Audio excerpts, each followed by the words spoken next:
एक दिन ब्रह्मचारी माधव किसी जंगल से गुजर रहे थे। तभी अचानक उनकी नजर एक शेर पर पड़ी जो मोटी रस्सियों से बंधा हुआ था। शेर की आंखों में बेबसी थी।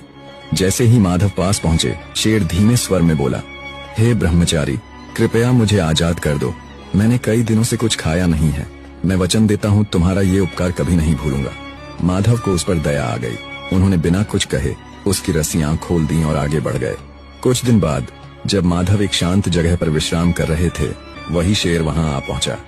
उसकी आंखें और वह सीधा माधव के सामने आकर खड़ा हो गया। माधव चौंके और बोले, तुम यहाँ? तुम इस तरह मुझे क्यों देख रहे हो? शेर बोला, मेरी प्रकृति है शिकार करना और इस समय तुम सबसे आसान शिकार हो।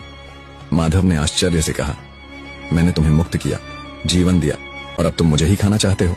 शेर बोला, कृपा और कर्तव्य अलग चीजें हैं, जंगल का नियम अलग है। माधव ने कहा, फैसला किसी तीसरे से होना चाहिए। थोड़ी दूर जाने पर उन्हें एक तोता मिला जो एक पेड़ की डाल पर बैठा था। उन्होंने पूरी बात तोते को सुनाई। तोता बोला, मनुष्य पूरी उम्र हमें पिंजरे में बंद रखता है, दाने पानी के नाम पर हमारी आजादी छीन लेता है।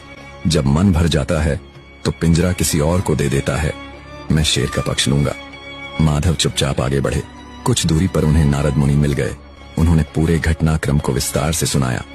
नारद मुनि शांत भाव से बोले, मैं तब फैसला करूंगा जब तुम पूरी घटना को दोबारा वैसा ही करके दिखाओ जैसे हुई थी।